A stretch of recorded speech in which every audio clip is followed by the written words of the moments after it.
बाद आगे चलते हैं, सवाल नंबर है हमारे पास 11। सवाल में आपसे कहा गया है कि एक आइडियल गैस है, it expands isothermally from volume V1 to volume V2 and it is adiabatically compressed back to its original volume V1। तो हमारे पास एक गैस है जिसका वॉल्यूम है V1 और इसका वॉल्यूम बढ़ा दिया जाता है आइसोथर्मल प्रोसेस के थ्रू और फिर से इसका वॉल्यूम V1 कर दिया जाता है।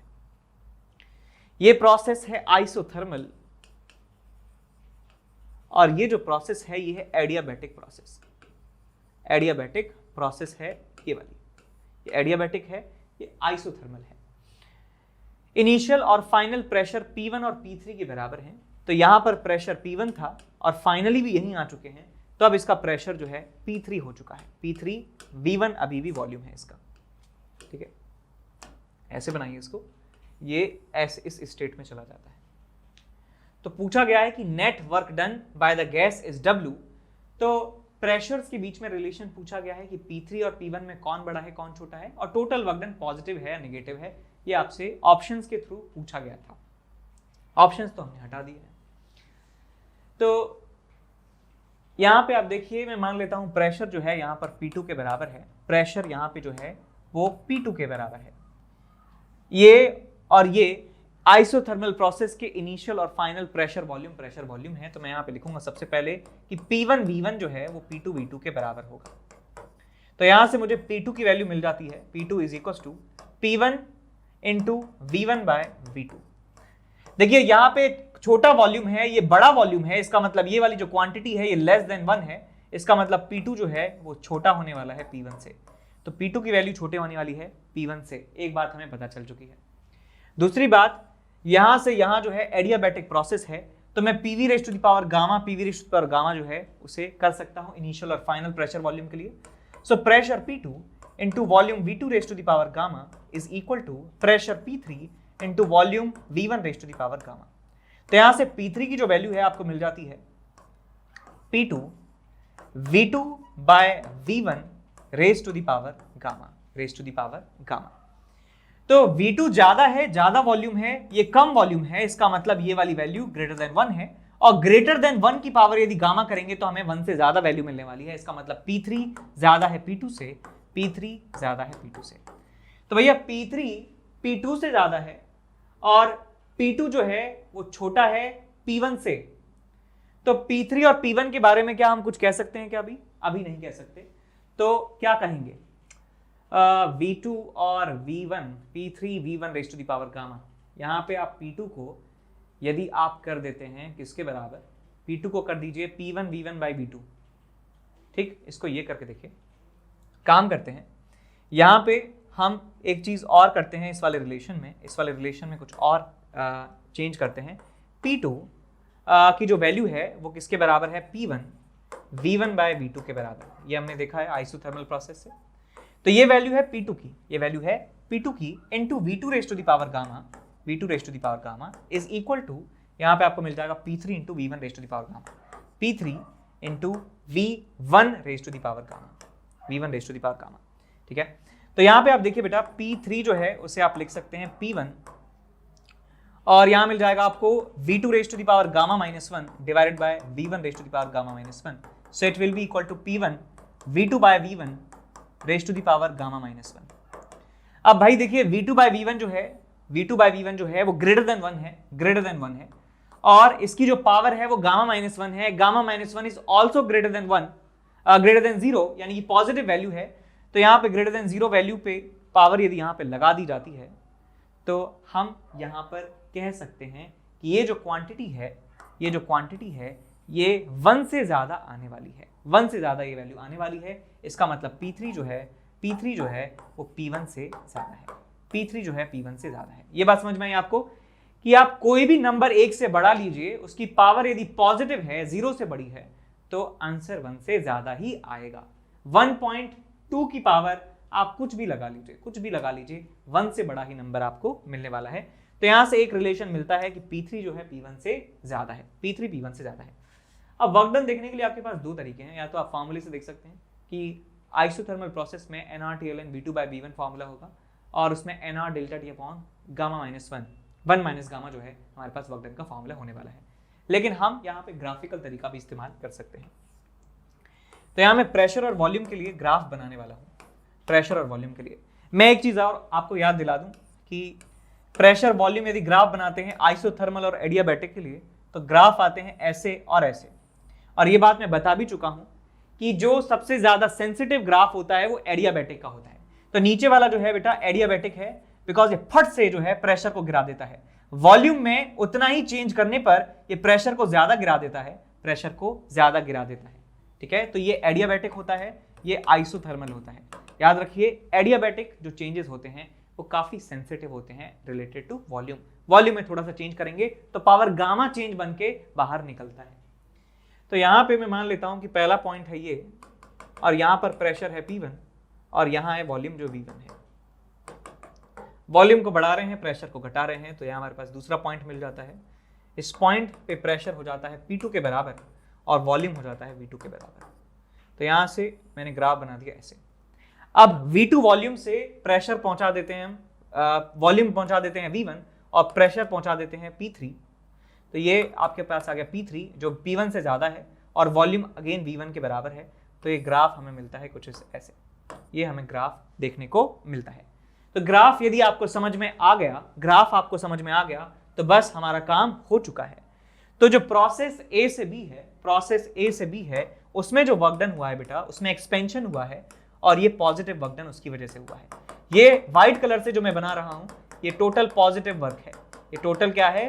पॉजिटिव वर्क है, बिकॉज यहां पर एक्सपेंशन हुआ है गैस का।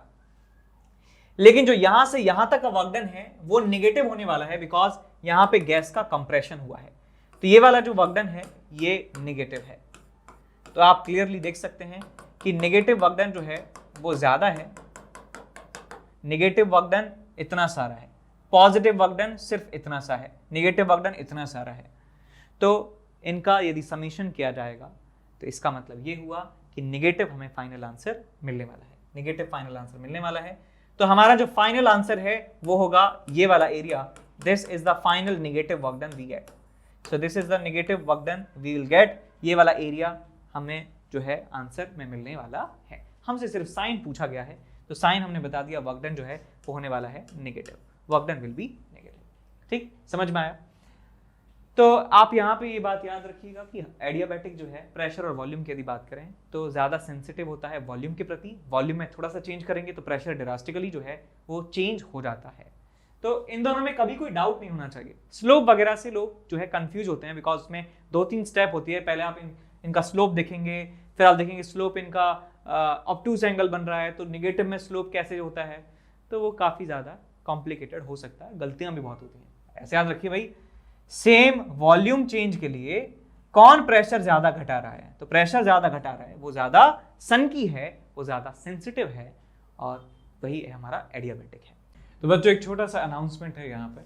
तो सबसे पहले तो जो एस अनअकैडमी चैंपियंस लीग है वो जेई के लिए स्टार्ट हो रही है फिर से, और यहाँ पे आपको चांस मिलेगा टू मीट सचिन तेंदुलकर। सचिन तेंदुलकर से मिलने का मौका आपको मिलने वाला है। अब करना क्या होगा मौका पाने के लिए आपको, कि एक टेस्ट होगा, एप्टीट्यूड बेस्ड टेस्ट होगा दिसंबर 18, दिसंबर 19, 26 1 PM ऑनवर्ड्स। और ये जो टेस्ट है ये फ्री है, आपको बस वेबसाइट पे जाके एनरोल करना है और ये टेस्ट देना है। दूसरा हमारे पास ये है कि अनअकैडमी चैंपियंस लीग, जो पहला स्लाइड था जिसमें सचिन तेंदुलकर से मिलने का मौका था, उसमें प्राइजेस भी हैं। उसमें प्राइजेस भी हैं जो 1 से लेके 10 तक जो रैंक होने वाली हैं उनको 20,000 का प्राइस जो है मिलने वाला है, और 100% तक स्कॉलरशिप भी आपको मिलेगी। और 11 से 30 के लिए 10,000 का कैश प्राइस, और 31 से 50 के लिए 6,000 का कैश प्राइस आपको मिलने वाला है, और साथ में स्कॉलरशिप भी यहाँ पर होने वाली है। और यहाँ पर आप देख चुके हैं कि जो रैंक फर्स्ट है उसके लिए 1 लाख का प्राइस है, और यहाँ पे ये ग्रुप स्टेज के लिए था, है ना, ये ग्रुप स्टेज के लिए था, ये फाइनल्स के लिए है। ये सारे जो हैं प्राइजेस आपको यहाँ पे मिल सकते हैं। तो एप्टीट्यूड टेस्ट के लिए आपको करना है, डेट्स कौन कौन सी हैं, 18, 19, 26 और 1 बजे जो है दोपहर में आपको ये टेस्ट मिलने वाला है। उसके बाद बात करते हैं यहाँ पे कि IIT-JEE के लिए मेगा कॉम्बैट होने वाला है 19 दिसंबर। 19 दिसंबर को, ज्यादा दूर नहीं है, 11 AM 11 AM को ये होने वाला है, क्लास 11th 12th और 13 के लिए। 60 मिनट का पेपर होगा और उसमें सिर्फ और सिर्फ 21 क्वेश्चन आपको मिलने वाले हैं, ठीक है। तो लगभग जो है 3 मिनट से थोड़ा सा कम जो है टाइम आपको मिलेगा, जो सफिशिएंट है सवालों को करने के लिए। और 500 जो लकी पार्टिसिपेंट्स होंगे उनको जो है प्राइज मिल सकते हैं, मैकबुक एयर, आईपैड, सैमसंग का एक फोन और JBL के हेडफोन्स और Amazon के वाउचर्स। उसके बाद हमारा अगला अनाउंसमेंट है कि क्लास 11th का जो है बूट कैंप जो है लग रहा है, और जो बच्चे IIT JEE 2023 को जो है टारगेट कर रहे हैं उनके लिए होने वाला है। और 12th मूविंग स्टूडेंट्स हैं, और उनमें होगा क्या कि क्लास 11th का जो है वो रिवीजन आपको करवाया जाएगा, और एग्जाम कैसे अटेम्प्ट करना है वो स्ट्रेटेजी आपको यहाँ पे समझाई जाने वाली है, और मोटिवेशनल सेशन जो है वो यहाँ पर होंगे। उसके बाद हमारा अगला अनाउंसमेंट है कि ये जो डे 1 पे जो क्लासेस आपको होने वाली हैं वो यहाँ पे शेड्यूल आपको दिखाया हुआ है कि 9 से 11, 9 से 10, स्क्रीनशॉट ले सकते हैं आप इसका। देखिए ये जो है सारी क्लासेस और आपकी जो टॉप टीचर्स हैं वो यहाँ पे जो है मेंशन है। उसके बाद कुछ बैचेस की अनाउंसमेंट है, तो यहाँ पे देख सकते हैं कि 15 दिसंबर को बैच स्टार्ट हो रहा है। स्ट्राइकर बैच है जो JEE मेन 2020 के एस्पिरेंट्स हैं उनके लिए। JEE मेन और एडवांस दोनों के लिए यहाँ पे रैपिड रिवीजन 2.0 जो है बैच स्टार्ट हो रहा है। और यहाँ पे हमारे पास स्टार्ट हो रहा है excellence batch for class 11th for JEE main and advance 2023। जो बच्चे एग्जाम देंगे, अपना अटेम्प्ट देंगे 2023 में, उनके लिए ये बैच जो है स्टार्ट हो रहा है। यहाँ पे जो है सारे जो टॉप टीचर्स हैं वो आपको पढ़ाने वाले हैं, और बैच स्टार्ट होगा 15 दिसंबर को। तो आप जो है अपने मोबाइल में रिमाइंडर भर लीजिए, 15 दिसंबर को बैच स्टार्ट हो रहा है। यदि आप और आपका या कोई जानने वाला जो है वो 2023 में JEE फोड़ना चाहते हैं तो आप ये बैच ज्वाइन जरूर कीजिए, ठीक है। तो यहाँ पे आप देख सकते हैं कि क्या क्या यहाँ पे होने वाला है बैच के साथ, ठीक है। क्वेश्चन नंबर 12 यहाँ पर हम डिस्कस कर रहे हैं। One end of a copper rod of uniform cross section and length 1.5 meter is kept in contact with ice at 0 degrees Celsius and other end with water at 100 degrees Celsius. If the whole system is insulated from its surrounding, then at what distance from the end of the rod which is in contact with the steam, the temperature should be maintained at 200 degrees Celsius so that in steady state the rate of melting of ice be equal to rate of production of steam. और नीचे हमें latent heat of vaporization और latent heat of fusion हमें दे रखा है। तो यहाँ सवाल को पहले समझेंगे कि कहना क्या चाह रहे हैं। तो यहाँ हमारे पास एक पाइप है कॉपर का। किसका पाइप है? एक कॉपर का पाइप है जिसकी लेंथ है 1.5 मीटर के बराबर। 1.5 मीटर के बराबर इसकी लेंथ हमें दी हुई है। ये वाला जो एंड है ये 100 डिग्री सेल्सियस पे मेंटेन्ड है। 100 डिग्री सेल्सियस पे यहाँ पे वाटर रखा हुआ है, और यहां पर 0 डिग्री सेल्सियस पर आइस रखी गई है। पूरा सिस्टम सराउंडिंग से इंसुलेटेड है, यानी कि यहां से हीट सराउंडिंग में नहीं जाएगी, सराउंडिंग में कोई भी हीट नहीं जा रही है। अब मान लीजिए सवाल सिर्फ इतना ही होता कि भाई यहां पे वाटर रखा है 100 डिग्री सेल्सियस पे, यहां पे आइस है, तो होता क्या कि हायर टेम्परेचर से हीट निकल के जाती और इस आइस वाले एंड की तरफ वो पहुंच जाती, और ये वाला पार्ट हीट को एब्जॉर्ब करता, ये हीट को रिलीज करता। तो ये वाला जो वाटर है इसका टेम्परेचर डाउन होता और इस वाली आइस का जो है वो मेल्टिंग स्टार्ट हो जाता और वाटर एट 0 डिग्री सेल्सियस हमें मिलने लगता। तो हीट यहां से यहां ट्रांसफर हो रही होती। लेकिन वो क्या कह रहे हैं कि मैं चाहता हूं कि किसी पॉइंट पे, बीच में मान लीजिए कोई पॉइंट है यहां पे, और इस पॉइंट को हम हीट कर रहे हैं, इस पॉइंट को हम हीट कर रहे हैं 200 डिग्री सेल्सियस पे, जिससे क्या होना चाहिए 200 डिग्री सेल्सियस पे इस पॉइंट को हम हीट करेंगे तो होना चाहिए कि स्टेडी स्टेट पे कि ये जो वाटर है ये स्टीम बन जाना चाहिए, ये वाटर है स्टीम बन जाना चाहिए, और ये जो आइस है ये मेल्ट हो जानी चाहिए, आइस जो है मेल्ट हो जानी चाहिए और 0 डिग्री सेल्सियस का वाटर बनना चाहिए, और जो रेट ऑफ प्रोडक्शन इसका है वही रेट ऑफ प्रोडक्शन इसका भी होना चाहिए। ये सवाल में आपको दिया हुआ है। तो भैया rate of production of water की यदि बात करें, रेट ऑफ मेल्टिंग की बात करें, तो मैं यहां पे लिख सकता हूं Q is equal to mass of ice into latent heat of fusion. इसको डिफरेंशिएट कर देंगे तो आपको मिल जाएगा dQ by dt is equal to LF into DM by dt। LF into DM by dt आपको यहां पे मिल जाता है। तो भाई यहां जो है ये हीट है, हीट किस रेट से जा रही है? ये उसका लेटेंट हीट ऑफ फ्यूजन है, और ये इसका रेट ऑफ प्रोडक्शन ऑफ, या रेट ऑफ मेल्टिंग है। ये क्या है? रेट ऑफ मेल्टिंग है बेटा, रेट ऑफ मेल्टिंग इसे कहा जा सकता है, रेट ऑफ मेल्टिंग। ठीक है, इसका यूनिट क्या होगा? किलोग्राम पर सेकंड, या इसका ऐसा यूनिट किलोग्राम पर सेकंड हम यहाँ पे लिख सकते हैं कि भैया 1 सेकंड में इतने किलो आइस जो है मेल्ट हो जाती है। ये रेट ऑफ क्या है? मेल्टिंग है, rate of melting of ice है। सिमिलरली यहां पर यदि आप देखें, वाटर का ट्रांजिशन हो रहा है स्टीम में, तो बिना जो है टेम्परेचर में चेंज हुए स्टेट चेंज हो रही है, तो मैं बिल्कुल ऐसा ही फॉर्मूला यहाँ पे लगाऊंगा, Q is equals to m into latent heat of vaporization, और यहाँ से आपको मिलेगा dQ by dt is equals to LV into DM by dt। तो ये रेट ऑफ स्टीम फॉर्मेशन है, rate of steam formation, rate of steam formation हमारे पास है, और ये क्या है हमारे पास? हीट का रेट है। ये क्या है हमारे पास? हीट का रेट है हमारे पास। ठीक बात है। हमें सवाल में दिया गया है कि स्टेडी स्टेट आने पर ये दोनों जो हैं बराबर हो जाने चाहिए, ये दोनों जो हैं बराबर हो जाने चाहिए। तो मैं यहाँ पे लिख सकता हूँ इस वाले पार्ट के लिए, मैं मान लेता हूँ यहाँ से जो डिस्टेंस है x के बराबर है, वही हमसे पूछा गया है कि इस 100 डिग्री सेल्सियस वाले एंड से कितनी दूरी पर इस पॉइंट को हमें रखना चाहिए। तो ये आ जाएगा आपके पास 1.5 माइनस एक्स, 1.5 माइनस एक्स हमें यहाँ से मिल जाएगा। तो बस यहाँ पे dq बाई dt की वैल्यू आप लिख सकते हैं k, इस रॉड का k into area of cross section a into delta t, temperature का difference 200 minus 100, k delta t divided by l, l कितना है हमारे पास? x के बराबर है, और ये किसके बराबर आ जाएगा बेटा? LV, LV की बराबर वैल्यू है हमारे पास 540 के बराबर into dm by dt, into dm by dt। Equation number 1 मिल जाती है यहाँ से। अब ये वाली इक्वेशन में वैल्यू पुट करेंगे dq बाई dt की, तो आपको मिलेगा dq बाई dt की वैल्यू जो है यहाँ पे हम पुट करने वाले हैं, dq बाई dt आपको मिलेगा k a into delta T, delta T आपको मिलेगा 200 minus 0, 200 minus 0 divided by 1.5 minus X, 1.5 minus X is equal to 80 into D M by D T, 80 into D M by D T. ये steam का dm by dt है, ये ice का dm by dt है, ये दोनों आपस में बराबर हैं, तो मैं दोनों इक्वेशंस को डिवाइड कर सकता हूं, दोनों इक्वेशंस को डिवाइड कर सकता हूं।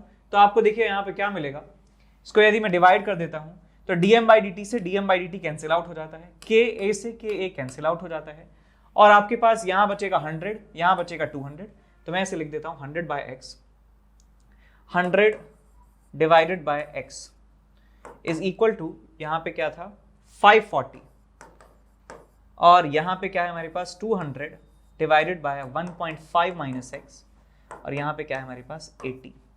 अब डिवाइड करिए और अच्छे तरीके से, तो आपको मिलेगा बेटा 100 divided by X into 1.5 minus X divided by 200 is equal to 540 divided by 80।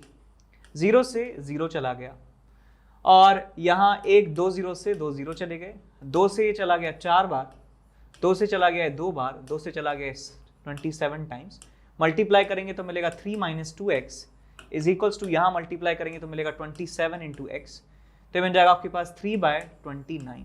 तो x की वैल्यू मिल जाती है 3/29 मीटर के बराबर।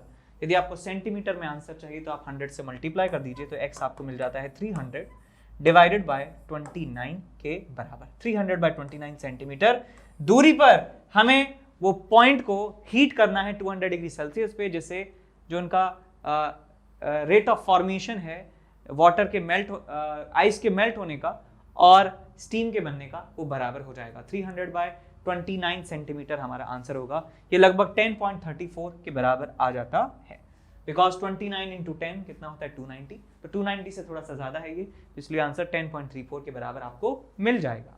ठीक है, समझ में आया? तो ऐसे सवाल को सॉल्व करना होता है। काफी जल्दी भी कर सकते थे इस सवाल को, कि हमें फटाफट से पता चल गया कि ये यहाँ है, तो इसको काफी आसानी से जल्दी से सॉल्व किया जा सकता है यदि प्रैक्टिस हो आपकी और पेशेंस हो। पेशेंस ऑफ कोर्स इतने लंबे सवालों में चाहिए होता है। आगे बढ़ते हैं अगले सवाल की तरफ। एक वायर है हमारे पास, एक क्या है वायर है, और उसको टाइटली वुंड किया गया है to form a spiral of n number of turns with inner and outer radii equal to a and b respectively. a और b इनर और आउटर रेडियस हैं, और एक स्पाइरल जो है हमें बनाया गया है। When a current I is established in the coil, then magnetic field at the center is equal to कितना होगा। तो यदि I करंट उसमें फ्लो करवाते हैं तो total magnetic field at centre कितना होगा, ये आपसे पूछा गया है। तो ये जो स्पाइरल है, ये स्पाइरल तो मैंने बना दिया, लेकिन यहाँ पे इनर रेडियस जो है ऑलमोस्ट 0 के बराबर है। तो थोड़ा सा डायग्राम को हम यहाँ पे मॉडिफाई कर देते हैं। इसको जो है आप सफेद कर दीजिए। ये सब ये रहा आपका जो क्वेश्चन में डायग्राम दिया हुआ है, ठीक है। चक्कर आ रहे हैं भाई इसको देख के। तो ASMR वीडियो बन गई है। माइक ले आते हैं इसके पास में, फिर ये पूरा आपको फील आएगा।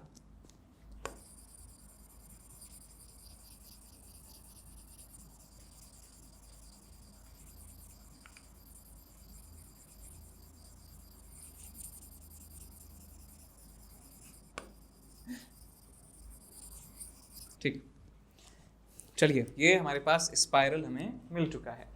अब इसका इनर रेडियस दिया है A और आउटर रेडियस दिया है B। तो यहाँ पे एक पेन ले लेते हैं अच्छा सा। इसका इनर रेडियस है, इनर है A, ये रेडियस है A, और जो आउटर रेडियस है वो B के बराबर है। इसका आउटर रेडियस जो है वो B के बराबर है। नंबर ऑफ टर्न्स जो टोटल हैं वो n के बराबर हैं। n is total number of turns, total number of turns. तो टोटल फील्ड हमें सेंटर पर बताना है कितना होगा। देखिए हम एक लूप की बात करें, एक लूप के सेंटर पर मैग्नेटिक फील्ड का फॉर्मूला जानते हैं म्यू नॉट ni/2r। उस लूप के एक्सिस पे भी हम मैग्नेटिक फील्ड का फॉर्मूला जानते हैं mu naught upon 4 pi 2 ni pi r square upon r square plus x square raise to the power 3/2। अब ये आप देखिए कि ये स्पाइरल जो है ये ढेर सारे अलग अलग रेडियस के लूप्स का ही कॉम्बिनेशन है। यदि मैं ढेर सारे लूप्स बना देता हूं, अलग अलग रेडियस के मैं लूप्स बना देता हूं और उनको साथ में यहां पे प्लेस कर देता हूं, तो स्पाइरल फॉर्म में आपको ये लूप मिलने वाला है। तो मैं यहां पे सिंपली कह सकता हूं कि ये जो स्पाइरल है ये ऐसे छोटे छोटे लूप से मिलकर ही बना है। छोटे छोटे लूप जो है अलग अलग रेडियस से, उनसे मिलकर ये बना है। तो इसकी वजह से मुझे यदि सेंटर पर मैग्नेटिक फील्ड लिखना है तो उसका तरीका आप सब जान गए होंगे कि इंटीग्रेशन की सहायता हमें यहां पे लेनी होगी। तो मैं यहां पर एक एलिमेंट लेने वाला हूं। यहां पर मैं x डिस्टेंस पर एक ऐसा लूप लेता हूं जिसका थिकनेस जो है dx के बराबर है। जिसका थिकनेस कितना है? dx के बराबर है। ये मैंने यहां पे एक एलिमेंट की फॉर्म में एलिमेंटल लूप यहां पर लिया है। एलिमेंटल लूप यहां पर मैंने लिया है, ये लूप हमने यहां पर लिया है। समझ गए ना? और ऐसे कलर से, ब्राइट कलर से बना दीजिए। ये वाला, इस वाले लूप की हम बात कर रहे हैं। इस लूप को यदि हम बाहर निकाल लेते हैं ऐसे, तो ये कुछ ऐसा आपको दिखने वाला है। लगभग ऐसा ही आपको दिखेगा। कॉर्स जो एंड्स हैं वो मिलेंगे नहीं आपस में, लेकिन फिर भी एक ऐसा आपको स्ट्रक्चर देखने को मिलेगा। ये जो dx इसका थिकनेस है बेटा, ये बहुत ज्यादा छोटा है, बहुत ज्यादा छोटा है। जितना छोटा आप सोच सकते हो उससे भी ज्यादा छोटा है ये dx, इतना ये छोटा थिकनेस है। तो इसको एक कंप्लीट लूप माना जा सकता है। इसका रेडियस जो है कितना है? x के बराबर है। अब इसमें नंबर ऑफ टर्न्स की यदि बात करें, तो कितने होंगे? तो मैं यूनिटरी मेथड से बता सकता हूं कितने नंबर ऑफ टर्न्स इसमें होने वाले हैं। तो मैं यूनिटरी मेथड लगाऊंगा कि b माइनस ए जो थिकनेस है हमारे पास, b माइनस ए जो थिकनेस है हमारे पास, ये वाली जो थिकनेस है ये कितनी है बेटा? b माइनस ए के बराबर। b माइनस ए थिकनेस में जो नंबर ऑफ टर्न्स हैं वो किसके बराबर हैं? n के बराबर है। n की वैल्यू किसके बराबर है? n के बराबर है। तो बताइए मुझे, यदि यूनिट हम विड्थ की बात करें तो नंबर ऑफ टर्न्स की वैल्यू कितनी होने वाली है? n upon b minus a. और यदि हम बात करें dx थिकनेस की, dx थिकनेस में कितने नंबर ऑफ टर्न्स होने वाले हैं? तो dx थिकनेस में नंबर ऑफ टर्न्स होंगे हमारे पास dn इज इक्वल टू, या n is equals to n upon b minus a into dx। और यही इसको क्या कहा गया है? dn के बराबर कहा गया है। तो हमें यहां से क्या मिल जाएगा? इस छोटे से एलिमेंट की वजह से यहां पर मैग्नेटिक फील्ड मिल जाएगा। तो छोटे से एलिमेंट की वजह से जो हमें मैग्नेटिक फील्ड मिलेगा सेंटर पर, db एट सेंटर, वो मिलेगा mu naught n I by 2r के बराबर। तो यहां पे वैल्यू पुट करिए, म्यू नॉट और dn की जो वैल्यू है वो हमारे पास है, dn की वैल्यू है n upon b minus a into d x. n upon b minus a into d x, हमें यहाँ पे dn की वैल्यू मिल जाती है, इंटू आई है और नीचे 2x है, नीचे 2x है। अब जो कांस्टेंट टर्म्स हैं उनको बाहर निकाल लीजिए, तो यहाँ पे आपको मिलेगा mu naught n upon mu naught n I divided by 2 times b minus a, और यहाँ पे आपको मिल जाएगा dx अपॉन x, और यहाँ पे आपको मिल जाएगा net magnetic field at centre due to this element. दोनों तरफ जो है इंटीग्रेशन का साइन लगाइए, दोनों तरफ जो है इंटीग्रेशन का साइन लगाइए, और लिमिट लगा दीजिए यहाँ पे 0 से लेके b, और यहाँ पे लगा दीजिए लिमिट a से लेकर b। So mu naught n into I divided by 2 times b minus a into l n of b by a आपको यहाँ पे मिल जाता है। यही नेट मैग्नेटिक फील्ड की वैल्यू है। नेट मैग्नेटिक फील्ड मिल जाता है mu naught n I upon 2 times b minus a into l n b by a. ये total magnetic field at centre आपको मिल जाता है। ठीक है, आंसर चेक कर लीजिए, mu naught n I upon 2 times b minus a l n b by a. इस तरीके से सवाल को किया जा सकता है। अब ये तो समझ गए ना आपकी कब एलिमेंट आपको लेना है, जब आपके पास बहुत सारी वैल्यूज का समीशन होता है, तब हम इंटीग्रेशन का इस्तेमाल करते हैं। आपने चैप्टर नंबर 1 जो बेसिक मैथमेटिक्स वाला चैप्टर था क्लास 11th में जो पढ़ा था, उसमें सीखा होगा कि डिफरेंशिएशन का मतलब होता है तोड़ना और इंटीग्रेशन का मतलब होता है जोड़ना। तो वही बात यहाँ पे इस्तेमाल हो रही है। अब आप कहोगे सर हमने कहा इसमें जोड़ा कहाँ है, हमने इसमें जोड़ा कहाँ है? तो बेटा मैं आपको यहाँ पे बताता हूँ कि क्या हमने जोड़ा है। सोचिए हमने क्या चीज यहाँ पे जोड़ी है, एक बार सोचिए, ध्यान लगा के सोचिए कि हमने सबसे पहले इसको क्या किया, छोटे छोटे पार्ट्स में तोड़ा। पहले हमने इसको छोटे छोटे पार्ट्स में तोड़ा। ठीक है, एक बहुत ही सिंपल सा एग्जांपल मैं आपके सामने लेता हूं। मान लीजिए कि कोई एक स्ट्रक्चर है, लेट्स से आपके पास कोई भी एक स्ट्रक्चर है, लेट्स से आपके पास एक नोटबुक है, एक नोटबुक से भी अच्छा एग्जांपल मिल गया। ये आपके पास एसी का रिमोट है। ठीक है, मान लीजिए आपके मन में चुल उठी कि यार देखते हैं कि ये रिमोट कैसे बनता है, स्क्रैच से कैसे बनता है। तो हम सबसे पहले क्या कहेंगे कि ये जो रिमोट है उसके ऊपर कुछ स्टिकर लगे हुए हैं, तो हम स्टिकर को ऐसे अलग अलग कर लेते हैं। कुछ स्टिकर्स लगे हैं, इनको हटा दिया। उसके बाद इस रिमोट के अंदर ढक्कन है और ढक्कन के अंदर AAA साइज की बैटरीज लगी हुई हैं। फिर हमने बैटरीज को भी निकाल दिया। फिर हमें दिखे कि कुछ यहाँ पे स्क्रूज लगे हुए हैं, और स्क्रूज को खोल के हमने देखा कि इसका जो कंट्रोलर है, इसके अंदर जो इंफ्रारेड जो ट्रांसमीटर लगा हुआ है, और इसके अंदर जो बटन्स हैं, और बटन्स के साथ उनके सिलिकॉन के जो कनेक्टर हैं बीच में, और भी बहुत सारी चीजें यहाँ पे लगी हुई हैं। यहाँ पे एक स्क्रीन लगी हुई है, और यहाँ पे काफी सारे सेंसर्स लगे हुए हैं। और फिर उसके बाद हमने और ब्रेक डाउन करने की कोशिश की, तो हमने देखा कि ये प्लास्टिक है। प्लास्टिक जो है एक पॉलीमर से बना हुआ है, पॉलीमर में जो है कार्बन के मॉलिक्यूल्स लगे हुए हैं। तो यहाँ पे ढेर सारी चीजें जो हैं हम इसको ब्रेक डाउन कर सकते हैं अलग अलग बेसिस पर। तो हमने इसका ब्रेक डाउन कर दिया एक बहुत ही छोटे लेवल पे, और फिर इसको वापस जोड़ दिया, तो हमें वापस अपना रिमोट मिल जाता है। तो चीजों को पहले तोड़ते हैं बहुत ही छोटे छोटे लेवल पर, और फिर उनको जोड़ देते हैं। तो पहले डिफरेंशिएशन करते हैं, फिर इंटीग्रेशन करते हैं। तो यहाँ पे हमें जो स्ट्रक्चर दिया था, हमने पहले इस स्ट्रक्चर को इसके बेयर बोन्स में तोड़ा, इसके बेयर बोन्स में तोड़ दिया। कैसे तोड़ दिया इसको बेयर बोन्स में? कि हमने देखा कि ये जो स्पाइरल है, ये पतले पतले लूप से मिलकर बनी है, जिनका रेडियस अलग अलग है। ये एक पतले पतले लूप से मिलकर बनी हुई है। देख सकते हैं कि ये पतले पतले जो लूप्स हैं, इनसे ये मिलकर बनी हुई है जो स्पाइरल है। तो हमने इसको पतले पतले लूप्स में जो है डिवाइड किया है। हमने यहाँ पे देखिए, यहाँ पे dn और dx, ये क्या है? डिफरेंशिएशन है। ये बेसिकली लिखा क्या है? It's basically dn by dx, number of turns का डिफरेंशिएशन x के रेस्पेक्ट में, और ये हमें मिलता है n upon b minus a के फॉर्म में। तो हमने पहले चीजों को डिफरेंशिएट किया है, यानी कि तोड़ा है, हथौड़ा लेके इसको हमने अलग अलग लूप में तोड़ दिया है। और फिर उन लूप्स का, हर एक लूप का हम मैग्नेटिक फील्ड निकाल रहे हैं सेंटर पर।